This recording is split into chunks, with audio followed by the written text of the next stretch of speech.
morning guys আজি মানে ওলাই আহিছোঁ অলপ শুই উঠি ৰাতিপুৱাই গোটেই বৰষুণ হৈ গৈছে এইয়া পানী দেখিছে কেনেকৈ ভৰি গৈছে নোলাই আপোনালোকক দেখাম এতিয়া আমাৰ পথাৰত কেনেকুৱা পানী হৈ গৈছে এইয়া চাইছে আমাৰ বাগানটো চাব হা পানীটো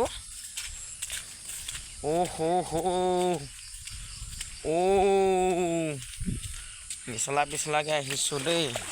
এই চক গাইজ পানী বানপানী हो गया পানী हो गया গোটেই পানী হৈ গ'ল গাইজ ভিডিঅ'টো আজি পঠিয়াইছোঁ আপোনালোকৰ ওচৰলৈ পাক বা নাপাকে মোজান দেহা পানী হৈ গ'ল পানী হৈ গ'ল গোটেই সাঁতুৰিব পাৰিম আজি গোটেই পানী গাইজ